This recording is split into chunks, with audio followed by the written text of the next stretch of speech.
Assalamualaikum warahmatullahi wabarakatuh. Perkenalkan, nama saya Aldi Binti Abbas dan saya dari kelompok 24. Nah, pada kesempatan kali ini saya akan menjelaskan tentang teknologi seluler. Nah, konsep sistem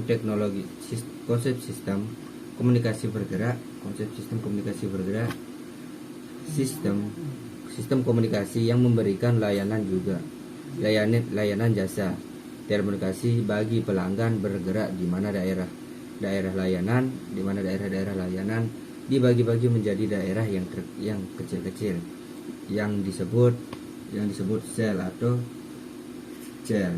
Nah, yang pertama itu adalah mobile station.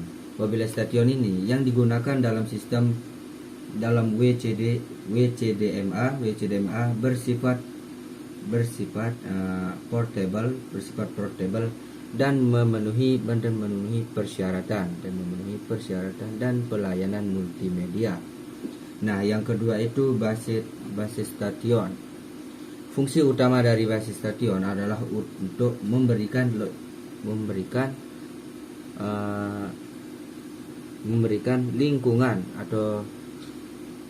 lingkungan radio, juga menyediakan interface udara ke user. Nah, yang ketiga itu adalah RNC. RNC itu media menyediakan semua hal yang diperlukan untuk menyediakan radio lokal seperti radio for Intel RC dan pengantaran satu dan lebih lah gitu. Nah, yang keempat itu adalah MSC. MSC merupakan sentral dari jaringan yang menyediakan fasilitas routing dan penyedalaman. Nah, terus yang kelima itu ada yang namanya HLR. HLR itu merupakan data base utama jaringan dan mengandung seluruh informasi pelanggan, termasuk pelayanan apa yang diinginkan oleh pelanggannya. Ya.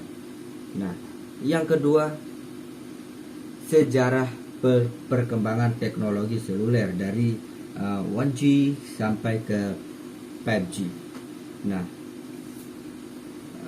1G itu adalah singkatan atau kepanjangan dari first generation. Nah, first generation dari generation pertama sampai ke generation 5 atau 5 generation. Oke, first generation itu yaitu generasi pertama dari teknologi jaringan komunikasi. Pada dasarnya merupakan sinyal radio yang ditransmisikan dalam berbentuk analog. Nah, yang kedua itu adalah generasi kedua. Generasi kedua ini adalah singkatan atau kepanjangan dari second generation, yaitu generasi kedua dari teknologi jaringan telepon seluler dan yang pertama itu menggunakan enkripsi digital pada suatu percakapan. Nah, jaringan generasi kedua ini adalah yang pertama untuk menawarkan layanan data dan pesan teks SMS. Nah, jadi yang di generasi kedua itu di sana terbentuk yang namanya telepon dan SMS. Nah, masuklah ke generasi ketiga. Yang generasi ketiga itu adalah singkatan atau kepanjangan dari three generation. Yang generasi ketiga, teknologi jaringan telekomunikasi telah menjadi populer, terutama kemampuan mengakses internet maupun perangkat seperti ponsel pintar atau smartphone dan tablet atau tab. Nah, masuklah ke generasi keempat atau 4G.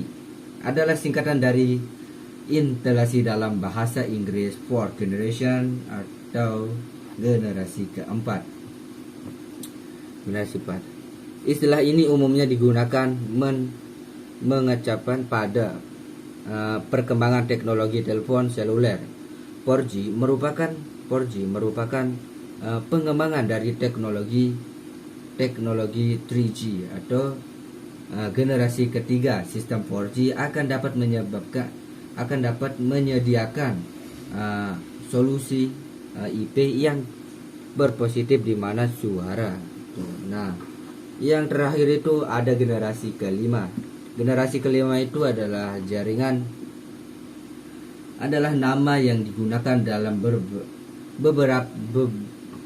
beberapa makalah penelitian dan proyek-proyek utama menunjukkan fase utama berikutnya dari standar telekomunikasi seluler melebihi standar 4G atau IMT atau Advanced Effective sejak 2011 gitu. Nah, di sana juga ada suatu yang namanya DB dan DBM. Nah, apa itu DB dan DBM? Yang pertama itu DB itu adalah Bicycle Bed, dan adalah suatu faktor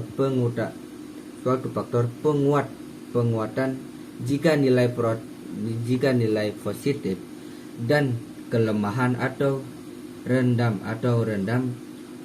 iOS jika nilai negatif.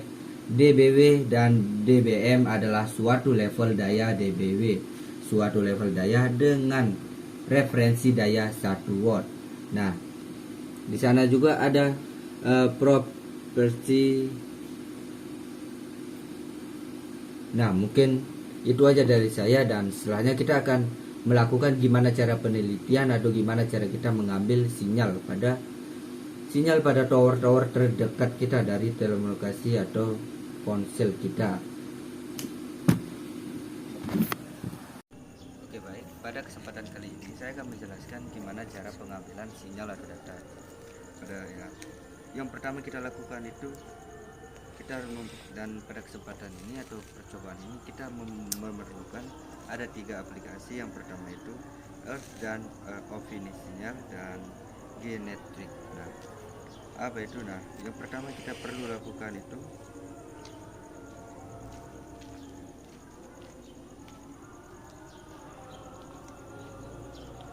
kita harus mencari tower yang terdekat dari wilayah kita sendiri. Contohnya mungkin towernya di sana, dan kita akan menghitung sampai towernya itu 50 langkah dari titik kita sendiri gitu.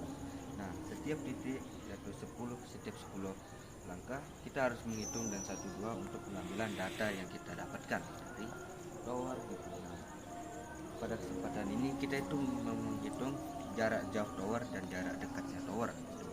Nah, contoh yang pertama itu 1, 2, 3, 4. Misalnya di sini sudah 10. Nah, maka dari itu kita hitung di sini berapa sinyal yang dia dapatkan. Maka contohnya 74,0. Dan seterusnya juga kita kembali ke titik awal kita dan mengambil titik jarak jauhnya dari tower yang kita jadikan pusat towernya. Mungkin sekian itu aja dari saya. Mungkin banyak kesalahan dan mohon maaf. Assalamualaikum warahmatullahi wabarakatuh.